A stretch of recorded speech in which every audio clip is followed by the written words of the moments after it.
Hello students, good morning. Jai Sri Swaminarayan. SSCM School runs by Sri Sajanand Gurukul Manpua. Heartily welcomes you to online education platform. Today we will start the new chapter number 13, clock and calendar. We already learned that clock. आपने आगे वाले standard में भी आपने clock के बारे में पढ़ा होगा कि हमारे वन डे होते हैं, इसमें 24 आवर्स से वो होते हैं, ठीक है। और the clock tells us the what hours और स्टार्ट नाउ। और जो आवर्स होते, ठीक है, वो हम बिग हैंड से हम दिखाते हैं क्लॉक में, और जो मिनट होते, सॉरी आवर्स होते वो हम स्मॉल हैंड्स में दिखाते हैं, और जो मिनट्स होते हैं, ठीक है, उसको हम बिग हैंड से दिखाते हैं। जो स्मॉल हैंड है वो आवर्स दिखाता है, और बिग हैंड है वो मिनट्स दिखाती है। क्लियर? यहाँ पे मैंने क्लॉक है वो ड्रॉ किया हुआ है। अब यहाँ पे जो क्लॉक होता है उसमें 1 से लेके 12 आवर्स तक आपको दिखाया जाता है क्लॉक में, ठीक है। और टोटल डेज है तो वो 24 आवर्स का वन डे होता है, ठीक है। बट यहाँ पे आपका दोपहर के 12 बजे से वापस दूसरे रात को 12 बजे, रात से 12 बजे से रात के 12 बजे तक का आपका वन डे होता है, ठीक है। वो हम आगे डिटेल्स में आगे के स्टैंडर्ड में स्टडी करेंगे। यहाँ पे जो होता है, यहाँ पे 12 और 1 है, ठीक है।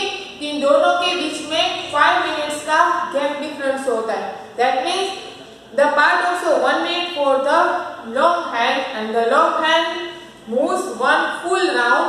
अब जो फुल राउंड होता है तब कंप्लीट करता है मिनट हैंड, ठीक है, तब वो 1 आवर में कंप्लीट होता है। अब यहाँ पे जो ये है 1, ठीक है, तो यहाँ पे दोनों के बीच का मिनट्स है वो 5 मिनट्स होते हैं, ठीक है। फिर दूसरे 5 मिनट्स तो यहाँ पे आएगा 10 मिनट्स। दैट मीन्स 2 डिजिट से दोनों डिजिट के पास 5 मिनट्स का गैप डिफरेंस है वो होता है। यहाँ पे आएगा 15 minutes, 20 minutes, 25 minutes, 30 minutes, 35 minutes, 40 minutes, 45 minutes, 50 minutes, 55 minutes, 60 minutes. Clear? 1 hour is equal to 60 minutes होते हैं, ठीक है। अब यहाँ पे 60 मिनट्स दिखानी है, ठीक है। तो हम किस तरह से दिखाएंगे? 1 फुल राउंड है वो मिनट है, 1 फुल राउंड कंप्लीट करेगा, ठीक है। तो आपका 60 मिनट्स है वो कंप्लीट होगा, और दरेक में 5 मिनट्स का गैप डिफरेंस है, ठीक है। Divided into 5, 12। यहाँ पे आपको क्या दिया गया है? The dial between one number of the next number is divided into 5 equal parts. जो नेक्स्ट नंबर 1 के बाद नेक्स्ट नंबर आता है 2, तो इन दोनों को 5 इक्वल पार्ट्स में डिवाइड किया गया है, ठीक है। अब एग्जांपल आपको यहाँ पे दिया गया है कि मिनट हैंड है वो 6 के ऊपर है, ठीक है, और आवर हैंड है वो 9 के ऊपर है। अब यहाँ पे आपको दिखाना है कि कितने बचे। तो यहाँ पे जो आवर हैंड है, जो स्मॉल हैंड है, ठीक है, आवर हैंड वो 9 के ऊपर, तो 9 हम एज इट इज लिख देंगे। बट यहाँ पे 6 के ऊपर जो पॉइंट है, ठीक है, उसको आपने दिखाना है कि 6 से दैट मींस वो कितने मिनट्स हुए। तो कोई भी मिनट हैंड हो जिस पॉइंट पे हो, ठीक है, उसको हमें 5 के साथ मल्टीप्लिकेशन करना है। यहाँ पे 6 के ऊपर है, तो 6 into 5, 6 5 30 मिनट्स। देन यहाँ पे लिखा हुआ है 30 मिनट्स, तो हमें अभी कितने बजे? 9:30 मिनट्स। क्लियर? तो इस तरह से आपको फाइंड आउट करना है। अब एग्जांपल यहाँ पे हम सेकंड ले कि आवर हैंड है वो 10 के ऊपर है, मिनट हैंड है वो 3 के ऊपर है, ठीक है। अब हमें फाइंड आउट करना है कि कितने बजे। तो आवर हैंड जो भी होते, ठीक है, वो आपको आवर हैंड है वो स्मॉल हैंड और आवर हैंड दिखा दो, वो हमें ऐसे किस लिख देना है 10। बट मिनट हम हैंड हमें फाइंड आउट करना है, तो यहाँ पे 3 है, तो 3 को हम 5 के साथ मल्टीप्लिकेशन करेंगे, तो 3 5 15 मिनट्स। यहाँ पे लिखा है 3 के ऊपर 15 मिनट्स है, तो यहाँ पे कितने बजे? 10 बज के 15 मिनट्स हुए, दैट मीन्स 10:15 बजे। ठीक है, तो इस तरह से आपको क्लॉक है वो ड्रॉ करना है। नेक्स्ट हम ले तो अवर हैंड है वो 12 के पास है, मिनट हैंड है। अब यहाँ पे देखो मिनट हैंड में मैंने 1 और 2 दोनों के बीच में ड्रॉ किया, दैट मीन्स आपको यहाँ पे पता है ये है 5 मिनट्स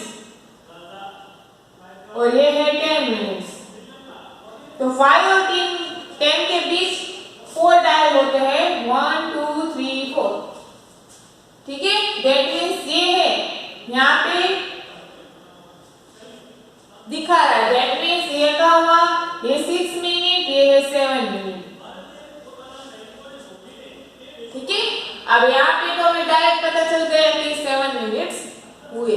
ठीक है, अब यहाँ पे आप किस तरह से पता करोगे? यहाँ पे स्मॉल हैंड है वो 10 के पास है और बिग हैंड है वो 7 के पास है, तो आप यहाँ पे लिखोगे 12 बज के 7 मिनट्स। क्लियर? तो आपको इस तरह से घड़ी है वो ड्रॉ करनी है। आपको यहाँ पे इस तरह से क्लॉक दिया होगा, ड्रॉ करके आपको टाइमिंग है वो लिखना है। तो दूसरा ऐसा होगा जिसमें आपको टाइमिंग दिया होगा, आपको क्लॉक है वो ड्रॉ करना है। लेट्स सी वो किस तरह से आएगा।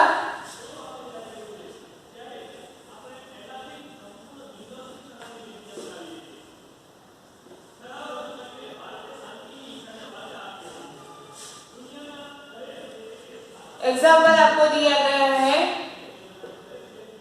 12 बज के 9 मिनट्स हुई, अभी हमने लर्न किया इसी तरह से 12 बज के 9 मिनट्स, दैट मीन्स आपका स्मॉल हैंड है, ठीक है, वो 12 के ऊपर होगा और बिग हैंड है, मिनट हैंड है, यहाँ पे आपका 10 दिखा रहा है। ठीक है, तो 2 के ऊपर नहीं और थोड़ा सा आगे, इस तरह से आपको ड्रॉ करना है। ठीक है, तो ये होगा आपका 12 बज के 9 मिनट्स। क्लियर? नेक्स्ट आपको दिया गया है 8:20, तो स्मॉल हैंड है वो 8 के ऊपर होगा और बिग हैंड है वो 20 के पास होगा। 20 आप किस तरह से पता करोगे? यहाँ से स्टार्ट करना, 5 10 15 20, 4 के ऊपर 20 मिनट्स आएगी। ये हो गया आपका आंसर। क्लियर? नेक्स्ट आपको दिया गया 3:30, दैट मींस स्मॉल हैंड है वो 3 के ऊपर होगा। ठीक है, और बिग हैंड है 30 मिनट्स दिखाएंगे, 30 मिनट्स दैट मींस कहां पे आएगा? 6 के ऊपर। ठीक है, ये हो गया आपका आंसर। क्लियर? तो इस तरह से आपको क्लॉक है वो ड्रॉ करना है, दोनों तरह से करना है, एक में आपको ड्रॉ करना है और एक में आपको टाइमिंग लिखना है। क्लियर? नेक्स्ट टॉपिक आपका होता है कैलेंडर। क्लियर? कैलेंडर आपको पता होगा कि कैलेंडर में किस तरह से आता है, आपका कैलेंडर होता है, ठीक है, उसमें 1 डे में 24 आवर्स है वो होते, ठीक है। अब 24 आवर्स होते वो किस तरह से होते? रात को 12 बजे से दूसरी रात के 12 बजे तक का 1 डे वो होता है, दैट मींस रात के 12 बजे होते तो वो आपका होता है मिडनाइट। रात के 12 बजे से दोपहर के 12 बजे तक का टाइम, दोपहर के 12 बजे दैट मींस नून, वो होते हैं 12 आवर्स। और दोपहर के 12 बजे से रात के 12 बजे तक का that means noon to midnight, वो भी 12 आवर्स होते हैं। तो इस तरह से आपका टोटल 24 आवर्स होते हैं, रात के 12 बजे से दूसरे रात के 12 बजे तक का 24 hours is equal to 1 day होते हैं। ठीक है, अब यहाँ पे हमें पता है कि 7 days make a week, that means 1 week में 7 डेज होते हैं। अब 7 डेज वो किस तरह से संडे से स्टार्ट होता है और सैटरडे तक का 7 डेज होते हैं। Sunday, Monday, Tuesday, Wednesday, Thursday, Friday, Saturday. Clear? और सैटरडे से वापस संडे होता है, दैट मीन्स 1 वीक है वो आपका कंप्लीट हो जाता है। दैट मीन्स इस तरह से आपके 1 वीक में 7 डेज है वो होते हैं। और इसकी बात करें to measure the longer periods of time you use the measures of the month and years. अब इसके में आप आगे जाए, ठीक है, तो वीक से हमारा मंथ बनता है, ठीक है, और मंथ से हमारा ईयर बनता है। और मंथ है 1 ईयर है इज इक्वल टू 12 मंथ है, वो होते हैं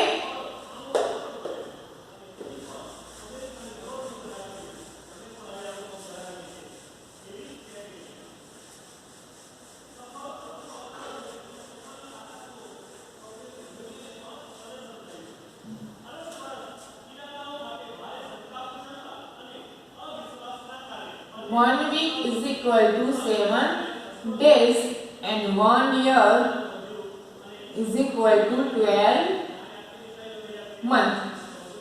ठीक है, अब मंथ है वो कौन सा होते हैं? जनवरी से स्टार्ट होता है, दिसंबर तक होता है। जनवरी, फरवरी, मार्च, अप्रैल, मई, जून, जुलाई, अगस्त, सितंबर, अक्टूबर, नवंबर, दिसंबर। ठीक है, दिसंबर तक के आपके 12 मंथ है वो होते। तो हर एक मंथ में डेज होते हैं। जनवरी मंथ है जिसमें 31 डेज होते हैं, फरवरी मंथ है जिसमें 28 डेज होते हैं। इस तरह से आपका दिसंबर तक का डेज है वो थे। और मैंने आपको काउंटिंग करना भी सिखाया। यहाँ से स्टार्ट करना है, जनवरी, फरवरी, मार्च, अप्रैल, मई, जून, जुलाई, अगस्त, सितंबर, अक्टूबर, नवंबर और दिसंबर। ठीक है, और यहाँ पे ये जो मंथ होता है ऊपर वाला वो आपका 31 डेज, नीचे वाला होता है वो 30 डेज होते हैं, वापस 31 डेज। फरवरी मंथ ऐसा है जिसमें 28 डेज होते हैं। ठीक है, नॉर्मली। और जब लीप ईयर होता है, ठीक है, तब 29 डेज होते हैं। और रेगुलरली 1 ईयर है, इसमें कितने डेज आते हैं? 365 डेज। ठीक है, और जब लीप ईयर होता है तब 366 डेज होते हैं। ठीक है, तो लीप ईयर है हर 3 साल के बाद, दैट मीन्स 4 साल में लीप ईयर है वो आता है। और लीप ईयर है वो हमें फाइंड आउट करने के लिए हम किस तरह से करना है? लीप ईयर फाइंड आउट करने के लिए जो भी ईयर आपको दिया गया है उस ईयर को 4 के साथ डिवाइड कर दें। एग्जांपल अभी 2020 के साथ है, इसको हमने 4 के साथ डिवाइड किया। 4 5 20, यहाँ पे 2 लिया, वापस यहाँ पे 0 लिया तो यहाँ पे 0 किया। 4 5 20। दैट मीन्स यहाँ पे आपका रिमाइंडर है वो 0 आता है तो वो आपका लीप ईयर होगा। दैट मीन्स ये साल है 2020, वो लीप ईयर के साल है, तो लीप ईयर होगा तो फरवरी मंथ में 29 डेज आएंगे। ठीक है, तब 29 आएंगे, इसलिए लीप ईयर में 366 डेज हो जाएंगे। ठीक है, अब ये 2021 की साल है, ठीक है, इसमें फरवरी मंथ में 28 डेज होंगे। इस तरह से देखो 4 के साथ डिवाइड करेंगे। 4 5 20, यहाँ से लिया 2, यहाँ से लिया 1, यहाँ पे 0, 4 5 20, यहाँ पे रिमाइंडर 1 है, रिमाइंडर 1 नहीं आना चाहिए। दैट मींस कोई भी डिजिट आता है रिमाइंडर में तो वो लीप ईयर नहीं होगा। तो यहाँ पे फरवरी मंथ में कितने डेज आएंगे? 328 डेज। ठीक है, और नॉर्मली 365 का डेज होगा। और हर 4 साल के बाद लीप ईयर आता है। दैट मींस 2020 है तो अब दूसरी बार कौन से साल में लीप ईयर आएगा? तो 2024 में। ठीक है, जिस तरह से 4 साल के बाद है वो लीप ईयर है वो आता है। ठीक है, अब नेक्स्ट आपका आता है complete the names for of the days, जिसमें आपको डेज है वो कंप्लीट करना है। एग्जांपल यहाँ पे आपको एम दिया गया है, ठीक है, और पीछे आपको कंप्लीट करना है। तो ये आपका मंडे है तो आप यहाँ पे लिखना है मंडे। क्लियर? यहाँ पे आपका दिया गया एसयू, दैट मीन्स ये है संडे। यहाँ पे आपको दिया गया एफ, तो ये है फ्राइडे। इस तरह से आपको डे है वो कंप्लीट करना है। नेक्स्ट आपका आता है फिल इन द ब्लैंक्स। इसमें आपको क्वेश्चन लिखना है first day of the week. Week में हमारा फर्स्ट डे हमेशा संडे आएगा, नॉट मंडे। स्टार्टिंग आपको संडे से करनी है, Sunday, Monday, Tuesday, Wednesday, Thursday, Friday, Saturday. तो first day of the week, तो वो आपका आंसर आएगा Sunday. Fourth day of the week, fourth day आपको फाइंड आउट करना है। पहले आपको लिख देना संडे, मंडे, ट्यूसडे, वेडनेसडे। तो फोर्थ डे को कौन सा डे आएगा? वेडनेसडे। तो आपका आंसर लिखना है Wednesday. Number of the months having 31 days is each. That means 31 days है, ठीक है। वो कौन से मंथ में आते वो आपको काउंटिंग करके लिखना है। यहाँ पे आपको बुक में पूरा का पूरा मंथ और सामने डेज है वो दिखाया गया है। आपको काउंटिंग करके लिखना है कि कौन सा 31 डेज हो तो कौन से मंथ में आता है, ठीक है। वो मंथ काउंटिंग करके आपको आंसर है वो लिखना है। क्लियर। नेक्स्ट आपको आता है कैलेंडर ऑफ जनवरी 2013। आपको जनवरी मंथ का 2013 का जनवरी मंथ का पूरा कैलेंडर है वो आपको दिया गया है, ठीक है। अब आपको क्या करना है, आपको कैलेंडर में से देख के क्वेश्चंस के आंसर है वो लिखने हैं। एग्जांपल आपको दिया गया है date of the first Sunday is. अब यहाँ पे एग्जांपल, यहाँ पे आपको ये कैलेंडर दिया गया है, ठीक है। और जो फर्स्ट डे है, ठीक है, वन डे, वो आपकी ट्यूसडे से स्टार्ट होती है। अब यहाँ पे आपको फाइंड आउट करना है कि date of the first Sunday is, तो संडे है, ठीक है। वो फर्स्ट संडे कौन सी डेट को आता है? तो फर्स्ट संडे कौन सी डेट को आएगा? 6 डेट को। अब आपको नेक्स्ट आपको एग्जांपल दिया गया है कि नेक्स्ट संडे वो कौन सी डेट पे आएगा। अब आपको पता है 1 वीक होता है, ठीक है। 1 वीक के बाद दूसरा वीक है वो स्टार्ट हो जाता है और 1 वीक में 7 डेज होते हैं। तो एग्जांपल संडे है वो 6 डेट को आता है फर्स्ट संडे। आपको सेकंड संडे फाइंड आउट करना है कि सेकंड संडे कौन सी डेट को आएगा। तो जो भी आपको फाइंड आउट करो उसमें आपको 7 ऐड करना है, क्योंकि 1 week is equal to 7 days.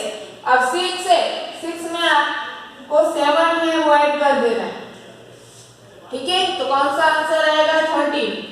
तो नेक्स्ट संडे है वो 13 डेज को आएगा, ठीक है। अब यहाँ पे देखो, यहाँ से हम काउंटिंग करें Sunday, Monday, Tuesday, Wednesday, Thursday, Friday, Saturday. यहाँ पे 6 है, 7, 8, 9, 10, 11, 12, वापस आया 30, ठीक है। एग्जांपल हमें वेडनेसडे फाइंड आउट करना है कि वेडनेसडे 9 डेट को है।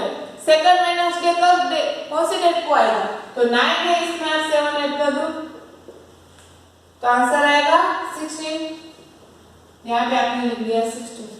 यहाँ से आपका स्टेप तो 13 में 14, 15, फिर आया 16, 17, 18। जो भी डेट दिया गया है उसमें आप 7 ऐड कर देते हो तो आपको नेक्स्ट वीक का फाइंड आउट कर सकते हो, ठीक है। तो इस तरह से आपको आंसर है वो लिखना है। आपको कैलेंडर दिया गया उसमें से चूज करके आपको आंसर है वो लिखना है, क्लियर। तो इस तरह से आपको हमारे यहाँ पे क्लॉक एंड कैलेंडर वाला टॉपिक है यहाँ पे हमारा कंप्लीट होता है, ठीक है। Any question you right in comment box. Now you right the homework.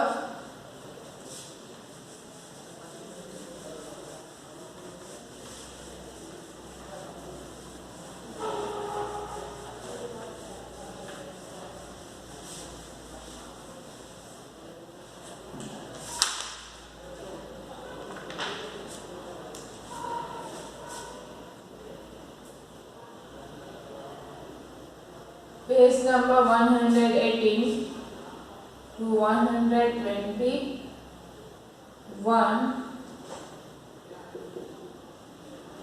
Write in textbook. Thank you. Jai Shri Swaminarayan, and please like, share and subscribe our YouTube channel.